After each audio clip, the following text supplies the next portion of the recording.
Hi guys, good morning. Welcome back to my vlog, my everyday vlog. So, today is Thursday and kauwi ko lang po galing na malengke and medyo makulimlim sa labas at maulan. So, ito yung my precious bag na ginagamit ko pag namamalengke and mabigat siya kasi marami akong pinamalengke ngayon and medyo malayo-layo yung palengke dito guys, mga estimated natin 10 minutes ang lakad.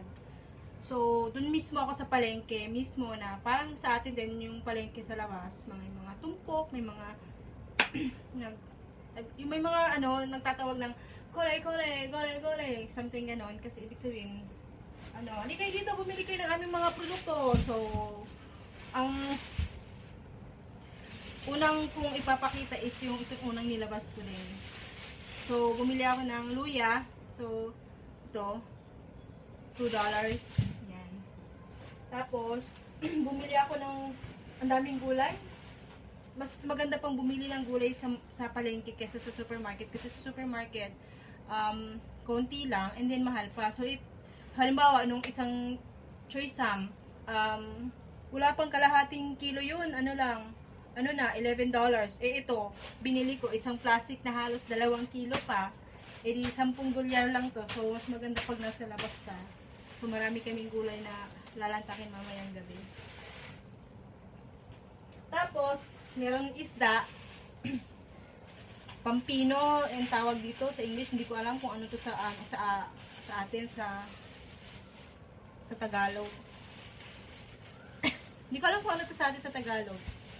Sa amin sa Bisaya parang malapad yata to. Hindi rin ako sure. Okay, papakita ko sa inyo. Baka alam nyo guys, mag-comment lang kayo ha. Ito. Ayan. Si Mr. Fish. Mr. Fish, anong name mo po? And then, bumili ako ng manok na i-steam ko lang mamaya kasi para mas simple yung dishes namin. Ayan. Whole chicken. Pero malinis na siya. Huhugasan lang. Tatanggalin lang yung ulo niya and then yung paa. Tapos bumili rin ako ng cheese. Oh, yan. Clearance sila ngayon kaya 21 lang. Supposed to be mga $32 to pero okay na rin. Kasi wala lang cheese dito sa bahay. Puro butter na lang kami and jam. And then yung bawang nila. Ayan.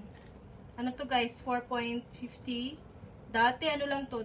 2.90 ngayon medyo tumaas na yung bawang. Mahal ang bawang lalong-lalo na sa atin sa Pilipinas. 5 piso isang maliit na bawang. Diyos ko. Nakakalungkot. And then yung saging naman, ito. Yung saging nila doon, hindi pa masyadong hinog. So merong mga nakaseparate na mga parang iniisa-isa. So yun ang mga kinuha ko. So ito yung mga hinog na. Ayan. At ang saging ay galing sa atin. Del Monte sa Davao. Is it Davao? I'm not sure. And lastly, itlog. So, ito ay Malaysian fresh brown eggs. And it has 10 pieces na itlog yan. For only $13 lang. So, yan. Nakatipid ako ngayon. And then, nagamit ko yung discounted card na free noong bumili ako ng laptop. So, nagamit ko siya. And then, kanina pala guys, kasi nakatayo ako dun sa may bandang harapan ng pinagbilhan ko ng luya.